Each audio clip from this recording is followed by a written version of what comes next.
This video contains news and analysis related to a recent terror attack in Kashmir. The content may include sensitive visuals and discussions that could be distressing to some viewers. Viewer discretion is advised. We strongly condemn all forms of violence and terrorism. The purpose of the content is solely to inform and create awareness based on verified reports. এই মুহূর্তে জম্মু কাশ্মীরের দিকে নজর রাখতেই হবে, কারণ জম্মু কাশ্মীরে সেখানে আবার জঙ্গি দমন বিরোধী অভিযান শুরু করেছে ভারতীয় সেনা এবং যৌথ বাহিনী। অপারেশন আখাল চলছে সেখানে ভূস্বর্গে কুলগামে লুকিয়ে থাকা জঙ্গিদের খোঁজে, পাক জঙ্গিদের খোঁজে তল্লাশি অভিযান জারি রয়েছে। এখনো পর্যন্ত একজন জঙ্গি নিকেশ হওয়ার খবর পাওয়া যাচ্ছে, তবে ওই এলাকায় আরও জঙ্গি লুকিয়ে থাকতে পারে এমনটাই খবর পাওয়া যাচ্ছে। অপারেশন মহাদেবের সাফল্যের পর এবার অপারেশন আখাল জঙ্গি দমন অভিযানে আবার সাফল্য পেল যৌথ বাহিনী এবং সেনা। একই সঙ্গে সেনার তরফে জানিয়ে দেওয়া হয়েছে যে ওই এলাকায় আরও জঙ্গি লুকিয়ে রয়েছে। এই সন্দেহে এখনো পর্যন্ত গোটা এলাকায় চুরুনি তল্লাশি চলছে। শত্রুপক্ষকে আরও একবার হুঁশিয়ারি প্রধানমন্ত্রী নরেন্দ্র মোদীর। এবারে মহাদেবের রুদ্ররূপের প্রসঙ্গটা টেনে তিনি শত্রুপক্ষকে হুঁশিয়ারি দিয়েছেন। অপারেশন সিঁদুরে ভারতের সেই রূপ দেখেছে বিশ্ব। ভারতের ওপর হামলাকারী পাতালে গিয়েও বাঁচবে না, বারাণসীর সভা থেকে বার্তা প্রধানমন্ত্রী নরেন্দ্র মোদী। शिव का अर्थ ही होता है, शिव का मतलब ही है कल्याण। लेकिन शिव का एक रूप और भी है, शिव का एक रूप तो कल्याण है, शिव का दूसरा रूप है रुद्र रूप। सामने जब आतंक और अन्याय होता है तब हमारे महादेव रुद्र रूप धारण करते हैं।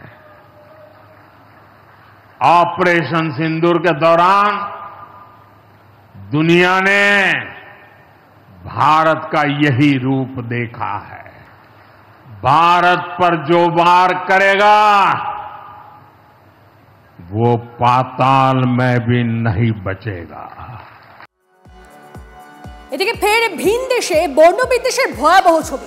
আয়ারল্যান্ডের ডাবলিনের গণপিটুনির শিকার ভারতীয় বংশোদ্ভূত যুবক, নির্মমভাবে মারধর করে একদল যুবক। কি হয়েছিল ঠিক আরো ডিটেইলসে জানবো আমাদের প্রতিনিধি সুমন আমাদের সঙ্গে রয়েছে সরাসরি। সুমন, দেখো, আয়ারল্যান্ডের মূলত ডাবলিন এই জায়গায় কিন্তু বারবার এই ধরনের ঘটনা ঘটছে এবং ইতিমধ্যেই কিন্তু আমাদের এমবাসি থেকে, আয়ারল্যান্ডে ইন্ডিয়ান এমবাসি থেকে অ্যাডভাইসারি পর্যন্ত জারি করা হয়েছে। যেটা হয়েছিল, রাত্রিবেলা ডিনার করার পরে তিনি তার অ্যাপার্টমেন্টের বাইরে ঘুরে বেড়াচ্ছিলেন। একজন পেশায় এআই ইঞ্জিনিয়ার সন্তোষ যাদব, সেই মুহূর্তে কিন্তু একটা টিনেজারদের গ্যাং যারা ওখানকার লোকাল, তারা কিন্তু এসে পেছন থেকে মারধর শুরু করে এবং চিক বোন সেটা কিন্তু ভেঙে যায় এই ইঞ্জিনিয়ার ভারতীয় বংশোদ্ভূতর।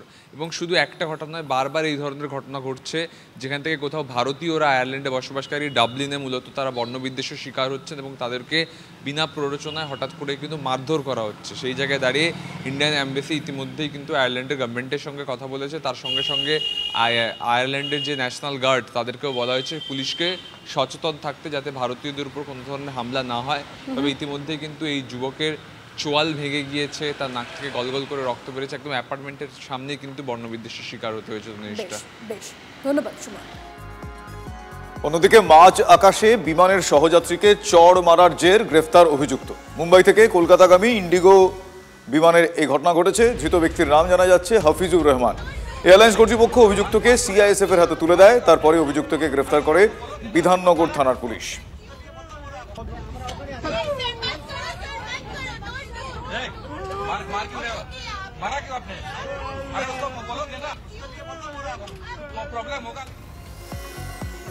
পাশাপাশি কলকাতা বিমানবন্দরের টার্মিনালের যে কাঁচ, সেই কাঁচ ভেঙে বাইরে বেরোনোর চেষ্টা করেন এক বাংলাদেশি যুবক।